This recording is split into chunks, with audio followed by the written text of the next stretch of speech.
Well, I find this to be quite funny.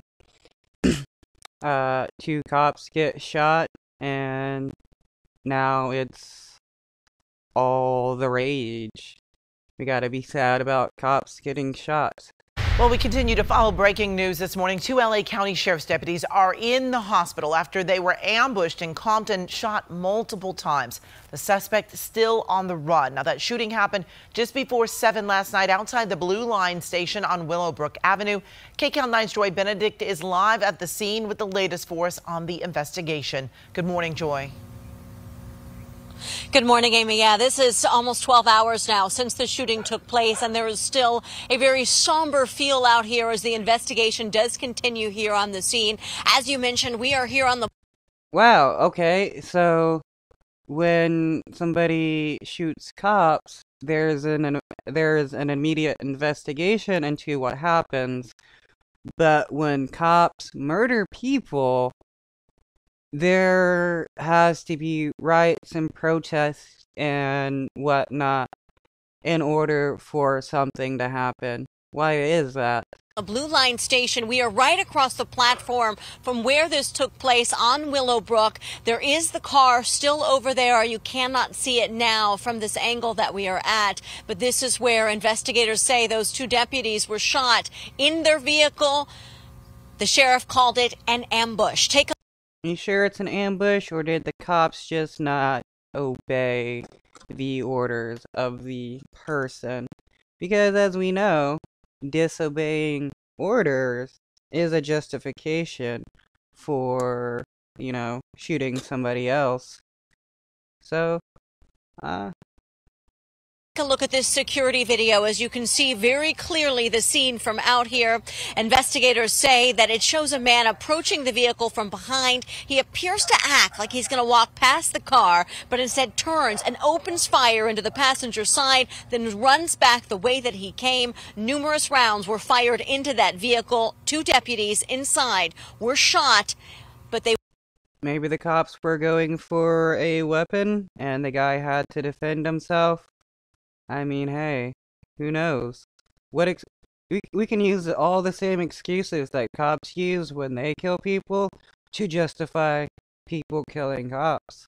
They were able to radio for help. And this is video from the scene out here all night long as numerous investigators have been out here not only looking into exactly what happened, trying to figure out who this shooter is and put these pieces together, but also to monitor the scene as they do have quite a distance of it blocked off, including here on Willowbrook as well as over to Alameda.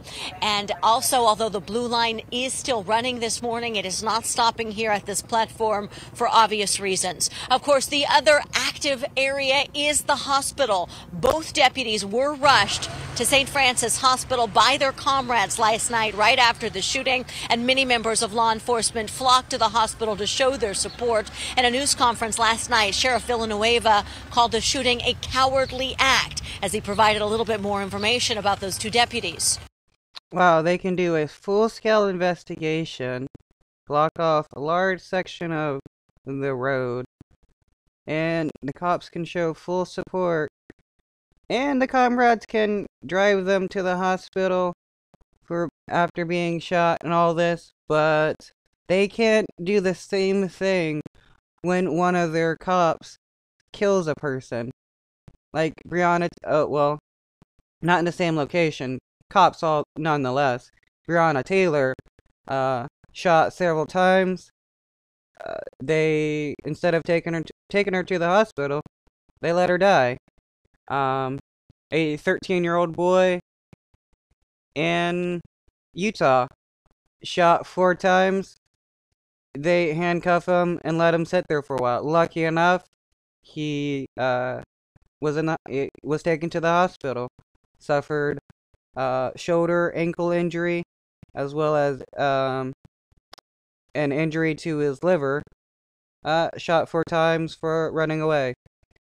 It's interesting how the reactions of cops are different when a cop is shot compared to when they shoot somebody else. Who are injured. One is a 31-year-old mother of a 6-year-old boy. Her husband is here. with them. The other one is a 24-year-old, and parents are here, girlfriend. Okay, now we're supposed to feel sad because they have family, yet whenever a cop kills a black person, we're supposed to feel okay about it because the black person is supposedly bad. Friend is here. They're both out of class 437, so they just graduated, and in fact I swore them into office just 14 months ago. These are real people doing a tough job, and it just shows just the dangers of this job. Yeah, and black people are real people who are constantly killed by the cops, yet they don't show the same empathy towards black people. I wonder why. In the blink of an eye. And that's certainly just a very sad situation for so many out here as they're trying to figure out exactly, if anything, what would have prompted this shooting. But right now, as the sheriff says, he's just calling it an ambush. And that's, of course, what it looks like there on the security video. But out here live, it's not clear exactly how long this scene is going to remain active. We are entering hour 12 at this point, so you can imagine they may be wrapping up here in the next couple of hours. But you can expect this area to be closed for some time. As for the condition of those two deputies, we're told both of them underwent surgery last night and remain in critical condition this morning. However, we are expecting to get an update on that condition in the next couple of hours after they make rounds there at the hospital. So we'll bring you the latest as soon as we have it, Amy. I'll send it back to you. All right, Joy, thank you.